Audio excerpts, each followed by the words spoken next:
morning, welcome back to the Ice Kitchens for our Guest Master Chef series. Today, buenos dias, mi amigo Javier Codina. He is here with me today. He's a great friend of mine and a great colleague of ICE and a great client with apprentices all over the years through Moda and even back in Gianni's days. And now Moda's moved. You've got a new address, which is great. That's right. We're up in the barracks, you know. Yeah, okay, so the old Paddington Barracks. Yes. Great, because you've got to remember that when things open up again, you guys have got to support these people that are working their butts off to try and do takeaway and trying to stay alive and keep the lights on. This guy has been changing with the times right through everything, and it's amazing and awesome. So don't forget to go back out to Moda Restaurant as soon as it's more than 10 people dining, right? Exactly right. Because we're going to be 2 of them, so you only have to choose 8. So. Anyway, we're so grateful that Javier has agreed to come in today. We've asked Javier to do obviously some Spanish food. Well, not obviously, but he does that best. He does everything really good. But for me today, it's part of our third-year apprentices that do a cultural diets or prepared diets for special reasons. One of those reasons is cultural. And Javier's been into the school several times in the past, but today he's come in here so that we can come out there to you on your computer screen. So with all this separation and distancing stuff, you know, it's been amazing the way we've had our chefs support us and come in and train so that you can watch through the camera lens. So I'm going to hand over to the master. He's going to do a paella today. Absolutely. Yeah, and I'm going to let him just go for his life because he's amazing at this. So keep watching, don't fall asleep, grab a drink, a beer, a coffee, whatever you do while I'm not watching, and have a great time. Thank you very much. Thanks, Alison. Looking forward. All right, boys and girls, thanks to Alison, thanks to ICE for bringing me into this beautiful part of the world in Cupertino, and I'm very excited to be part of it. It's nothing better than after almost 35 years of cooking, giving back to the community and to you guys, which you are our future and you are our present. And a lot of the restaurants, believe it or not, we rely on people like yourself. So I hope you're going to get very excited today because I'm going to share with you something very personal and very, very unique. It's a recipe that I grew up with since I was a young baby. Amongst so many family members, my uncles and aunties, my grandmother, and ultimately with my mom. So, and without forgetting my dad as well. So it's been, you know, a hell of a journey for, you know, I'm turning 50 this year, so I'll be sharing with you today a recipe that has been part of my life pretty much since I was born almost, okay? So we're gonna do a traditional rice dish, probably the most international dish that we got in Spain, which is called paella. Yes, I said properly, paella, not paella or paella.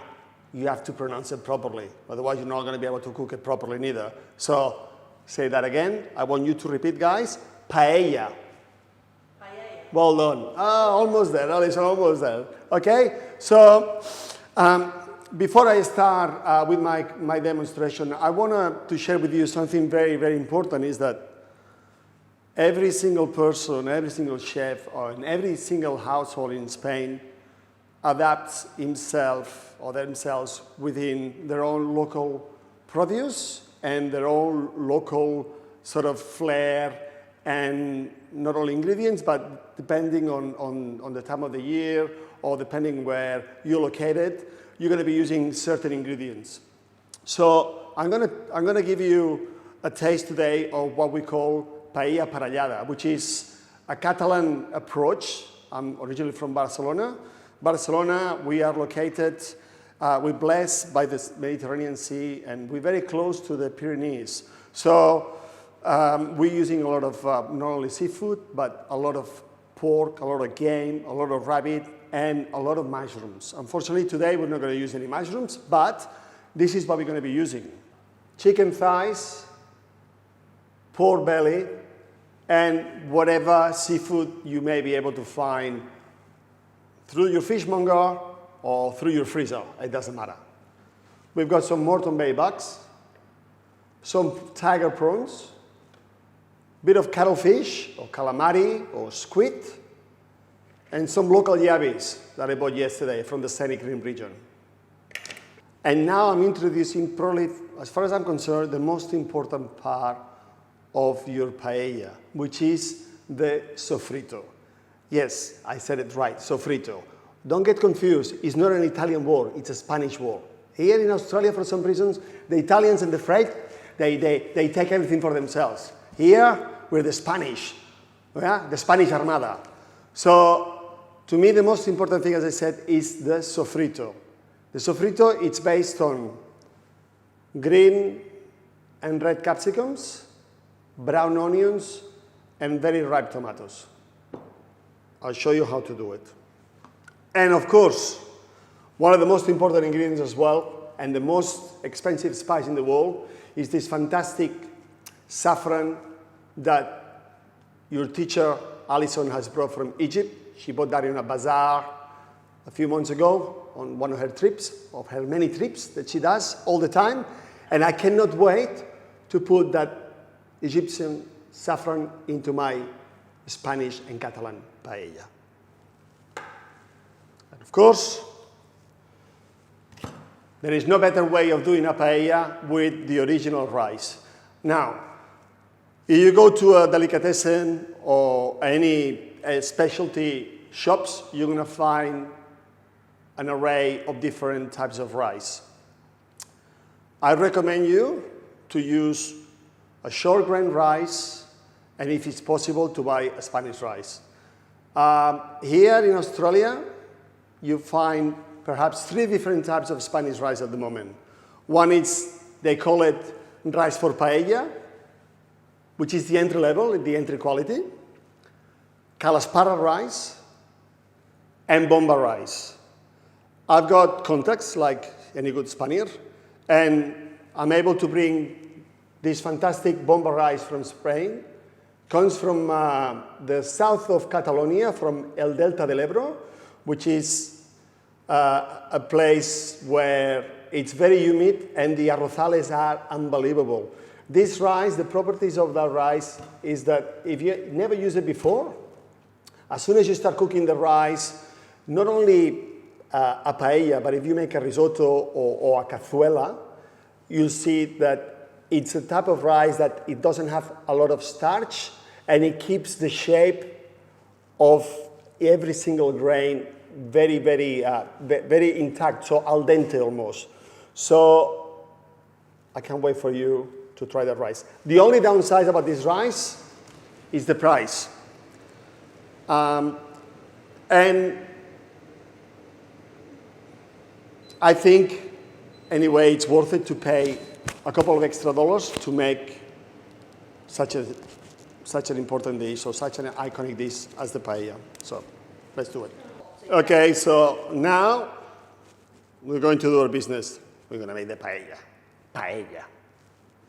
All right, well, as I said to you before, any seafood will do, because paella, it's the name of the dish, but you can use the ingredients that you fancy or you prefer or you're not allergic to, because I know a lot of people that are allergic to shellfish or seafood or whatever. So we're going to do today a paella for 2 people, okay?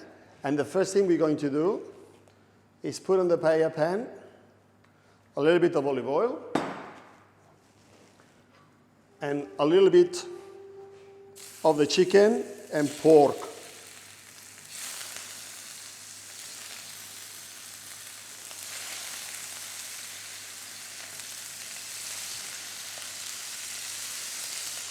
If you don't have chicken or pork, you can use rabbit, or you can use black pudding, or in France they use chorizo.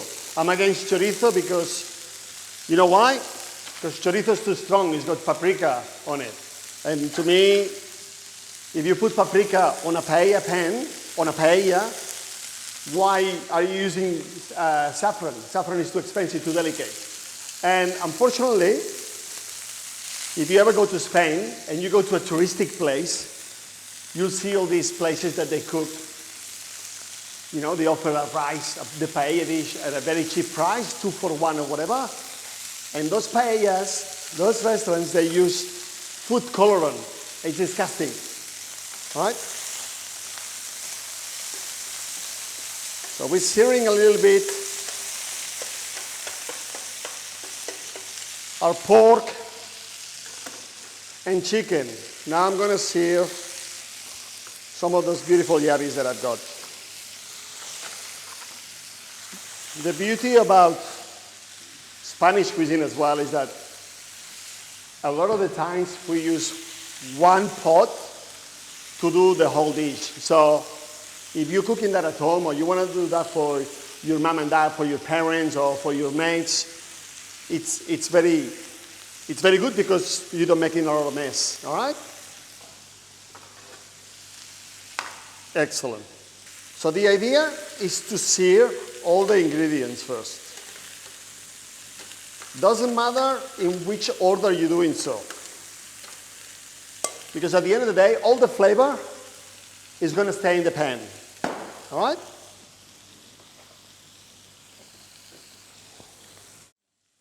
Got a couple of prawns.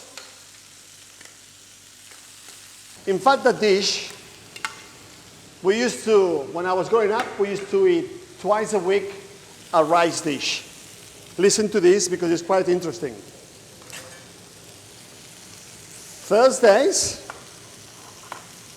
Thursday lunch, my mom used to cook a rice dish or a paella cooked in a terracotta pot.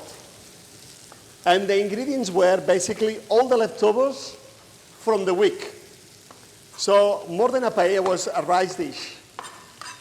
And then some days, my dad used to bring up his song skills and he used to say, "Get out of the kitchen, wife, you know, I'm going to show you how to cook today."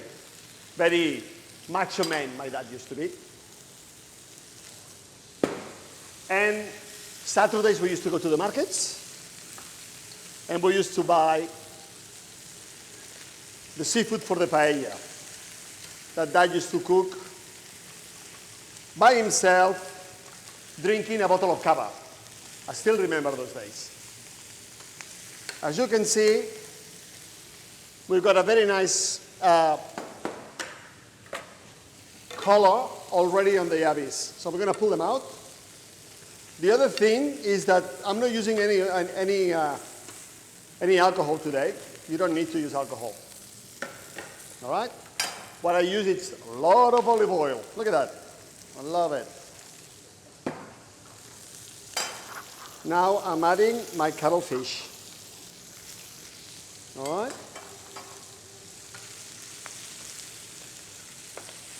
So as you can see in the pan, all these that stick into the bottom, this is flavor. Don't forget, this is not burn. This is flavor, flavor, flavor. Like the sun. You know the sun? What's your flavor? Tell me what's your flavor. All right? Okay. See, I sear the prawns. I'll pull them out.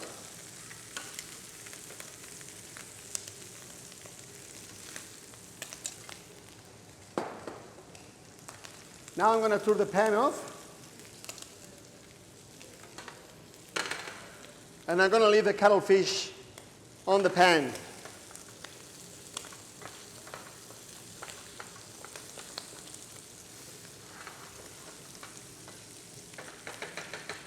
Right. Now, I'm going to show you how to make, as I said to you before, the most important part of the paella, the sofrito. Okay? Look, at Moda Restaurant, we make sofrito perhaps once a month. Once a month because we're going through a lot of rice dishes and that sofrito, it's good for different applications on my cooking at the moment at Moda in Paddington. And I'm going to show you the traditional way of doing it. So basically, we're grating the brown onions. By grating the white onions, the brown onions, we're creating a little bit of juice as well. So that'll be great to add the extra flavor into our pan.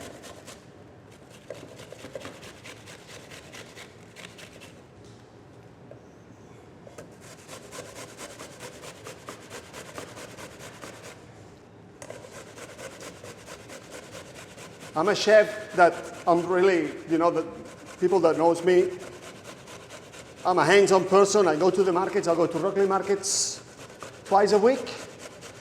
And this is something that I recommend to every single apprentice and professional chef to go to the markets, because what you're going to be finding and getting exposed to it is quite unique, and you can save yourself a lot of money, and it's very exciting. I know that, you know, when you own your own restaurant, you have to make the most of it and try to make as much money as you can. So by going to the markets, when I need, I'm going to give you an example, when I need to make a sofrito, you see I don't buy the premium tomatoes or the premium capsicums or the premium onions.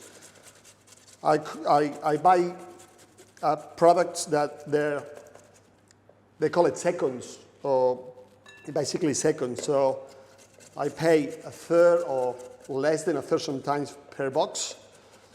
And at the end of the day, they're just, you know, vegetables. You want them when they're really, really ripe. And they don't have to be a premium product, even if they have marks. So I'm going to turn the paella pan on again.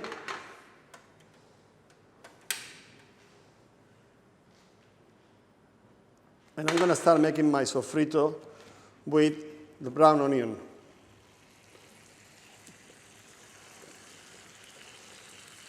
And while I'm doing this, I'm going to grate as well the capsicums. You see all the caramelization from the seafood? It's in the bottom of the pan. And with the juices of the onions, it's not stick anymore. It's part of the onions. So we're flavoring the onions with the seafood juices as well.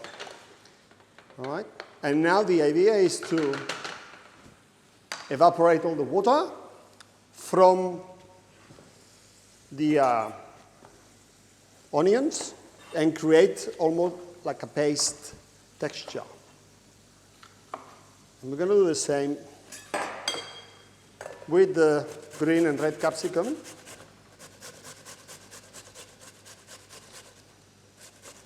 Now, maybe you're at home and you have a Spanish background, and you're going to say, nah, this is not the way you do paella. As I said to you before, when you're a chef or you're becoming a chef, you need to be very sensitive and very open to not only criticisms, but you need to be very open to any kind of influence or any kind of way of doing different things, okay? Now, I'm telling you this because, for instance, what I'm doing, that sofrito, this is very typical from the region of Catalonia. But if you go down the south of Spain, in places like Andalusia, they chop the vegetables into dice. So it's a different approach, okay? So that doesn't mean that my paella is better than the paella that they produce in Andalusia. It's just different. All right, so you guys, you're going to become chefs or restaurant owners or food consultants. You don't forget that you're not cooking for yourselves. When you're young, you think you're cooking for yourself. You want to be the best. You want to have a chef's hat and rah, rah, rah. But at the end of the day, your customers and your clients, they're going to be the ones that they're going to make you successful. So in a way, you're not cooking for you, huh? Don't forget that. So I got the green capsicums. I'm keeping an eye on my onion. It's doing really well. I think I'm going to add just a tiny bit more of oil, just because I love it. That's it. And I don't know if you're able to appreciate that, but while cooking, always put your 5 senses. I can see the sizzling of the pan and the smell. I love it. I love You know, I remember while I was growing up going to the kitchen and my mom or my grandmother saying, get out of the kitchen, just the smell, just by the smell of the onions, the caramelization of the onions. Because in Catalan cuisine, we use a lot of sofrito-based dishes. And the onion is the beginning always, right? And garlic. But as you can see, I haven't used any garlic. I'm not using garlic because I think garlic is too strong. And I want the rest of the vegetables to really flourish and express themselves with their own flavors. So I've done one green capsicum. Now I'm doing the red capsicum. And I do exactly the same. I can mix them together there. I'm going to throw that down. It's going too fast. Voila. Actually, I'm going to start adding my green capsicums. Voila. Voila, voila. That's it. See, my background, I've been cooking now for almost 35 years, and I've been very fortunate and lucky to work with great professionals with lots of accolades, James Beard Award chefs, Michelin-star chefs, Relais Chateau properties. But the most important thing is when you create your own style and you become your own self, you identify yourself as who you are. And I've been blessed of having the opportunity to be here in Queensland for now 20 years. I have become a chef owner or a restaurateur, but I became a dad, a father. And my kids now, they're on the stage where they're becoming young students like yourselves, One wants to go to university, the other one wants to do a TAFE. And I think it's so important to share that passion and that love with people like yourself. So I feel very privileged today to be doing that alongside with Alison. I think she's, a lot of people say to me, oh, Javier, we've been very lucky to have you in Brisbane and rah, rah, rah, rah. I've learned a lot since I started 20 years ago, but I think it's so important to acknowledge someone like Alison here at ICE, where she's breaking all the barriers and she's changing the way of you guys are learning and you guys are growing as a professional. Because I don't think only she's a good teacher or a good chef. I think she's got that mom role in a way, which is really, I think that gives me goosebumps because that's what it's all about, It's not about, as I said to you before, we're not robots. We're people with feelings, with emotions, and somehow we need to transmit those emotions through what we're doing. And it's so important to be able to get that connection, That's why I'm telling that to you guys, because you're going to be at home now, just flicking your mobile phones and sending an Instagram to your mate or your boyfriend or your girlfriend. But I'm here for a reason, and it's all worth it. So we've got that sofrito happening already. Look at the color of the pan. You see, the way I do my paella or my base, I do it in a way where and the flavors are going to be so concentrated, the sugars and the juices from the vegetables combined with all the seafood, it's going to be so strong and so powerful that that lovely Egyptian saffron that Alison brought from where? From Egypt, yeah, as I just said. We just need a tiny bit. It's too expensive, So, that's it. I call it symbolic. Symbolic. All right. So look at that. Look at that. And I'm going to add now some tomatoes as well. All right, nicely. Cool.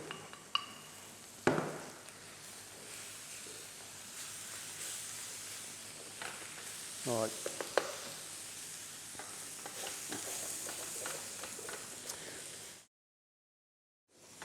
Now, if you're smart enough and you're bored, or when you become a qualified chef and you go and work into a restaurant and you go inside the fridge and you see that the capsicums or the tomatoes, they're getting a little bit old and the chef doesn't know what to do, just tell the chef, "Chef, what about if we make a sofrito?" And then all of a sudden you can do that base and then put it in the freezer, dry bucket, and use it as you need it. And it's something that I do at Moda, where, as I said to you before, I go to the markets, I buy 2 boxes of each vegetables, I process them, and of course, because it's a large quantity, it takes me 3 days to make a decent sofrito, but I cry back them, and I don't have to worry about making more sofrito for at least a month and a half. All right, there's one tip for you. Okay, so now we are, I wouldn't say the crucial part, but you need to know something about how to use the rice, how to add it into the pan, and how to mix it with whatever stock you're going to be using. Today, I made stock with crab shells. This is what I've got, this is what I brought. But if you had some chicken stock, you're more than welcome to use chicken stock.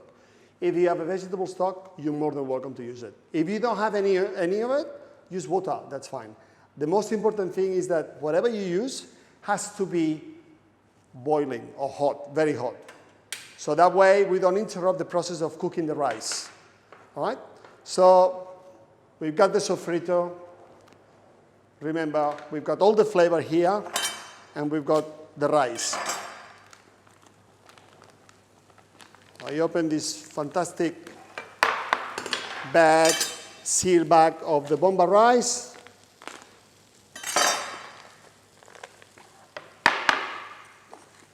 And we're cooking a paella for 2, so 1. That's the decent portion, 2.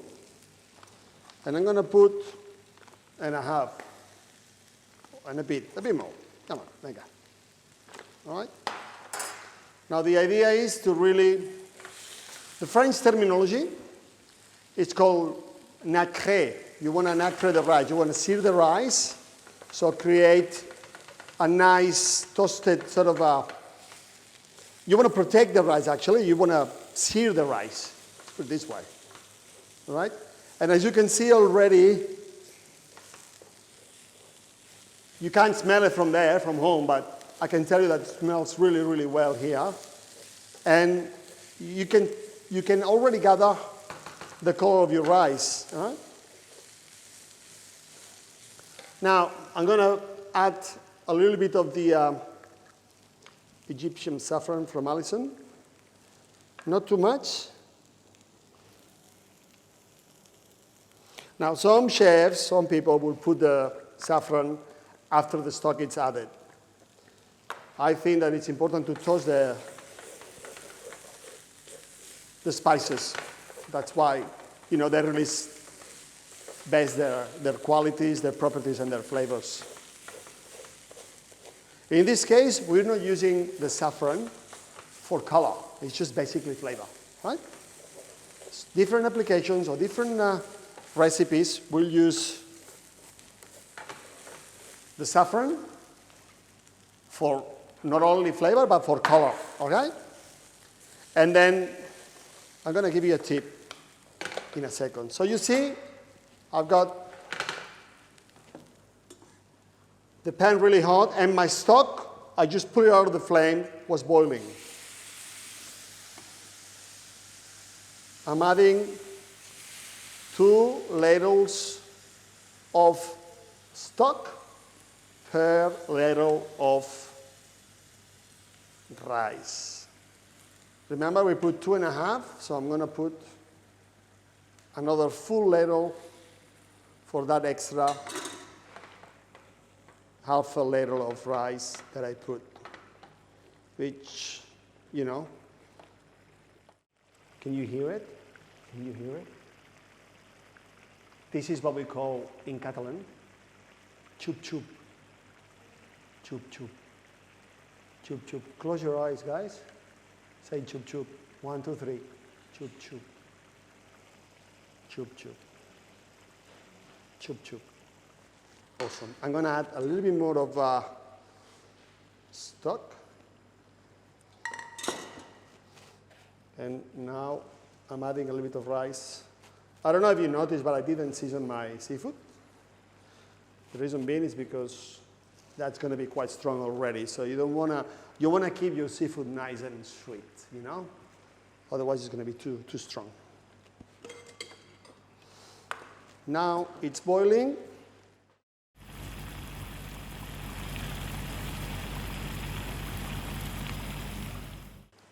So now we're adding all our seafood.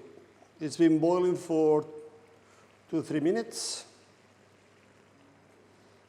Now we're assembling our lovely paella with all the ingredients you see. Kept all the juices from the chicken, the pork.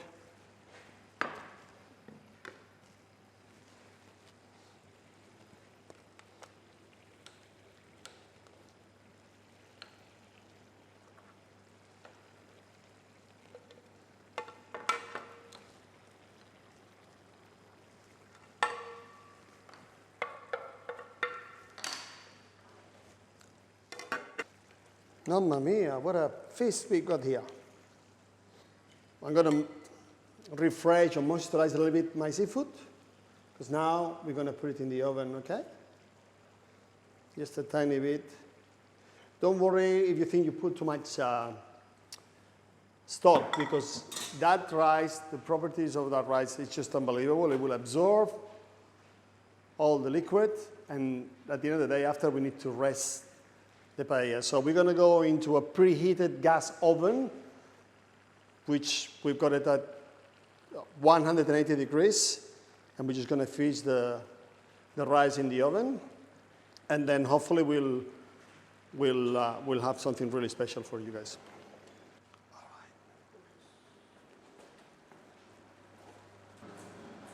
right. If you don't have a gas oven, an electric oven will do as well as at home. So we're going to leave it in for at least 10 minutes, and we'll get back to you. All right, cannot wait to try this paella, eh? Bye. Look at the color. It's still sizzling.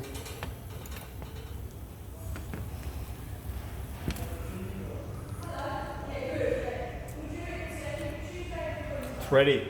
Oh, amazing flavors. Come with me, I'll show you.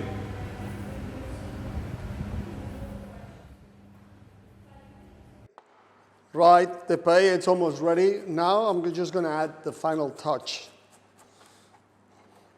which is a little bit of fresh parsley.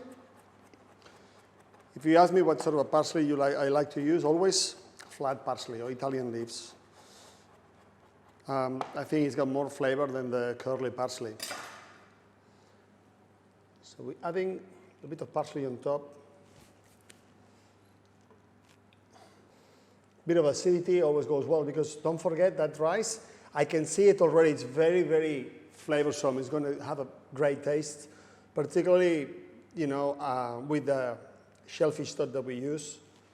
And, believe it or not now, the way we used to do it at home, my parents, they used to rest the paella pan or the rice with newspaper. But we're in Australia, we have to be more sensitive about it.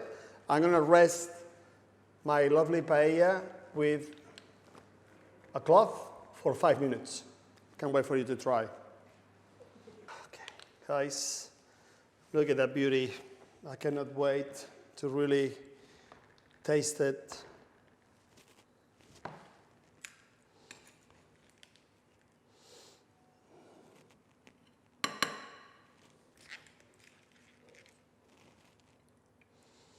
You can dispose that on a plate the way you want it. It doesn't matter. We don't have to follow any rules.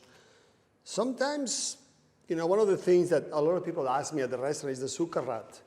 Well, it depends. Some people like the sucarrat, some people don't like the sucarrat. The sucarrat, it's a Catalan word, meaning that it's been attached to the bottom of the pan.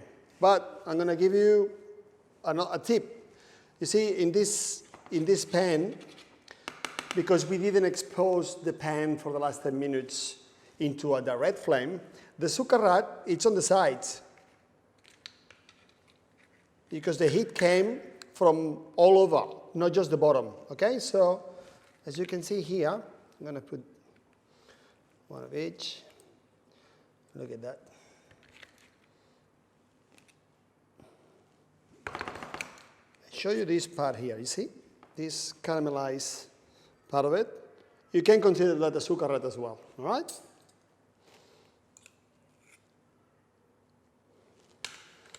What I would do now, basically, is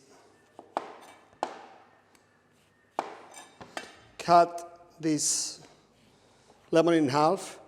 One thing that I really wanted to mention is that I've been working with Fury knives for the last perhaps 8 to 10 years, and believe me, I never look back to any German or any French knives, with all my respects, but these quality knives are, to me, now the present and the future of our industry. So please make sure you support Fury, because they're knives that they're going to give you a consistent quality and a length of many, many years to come using them if you use them properly. So Fury knives, well done.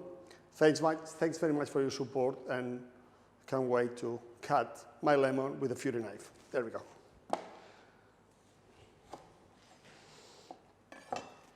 I will put okay, let's do it like a bit of a color now, huh? Right. So that's it. Okay, ladies and gentlemen, boys and girls, this is the paella from Javier Codina from Moda Restaurant at the Barracks.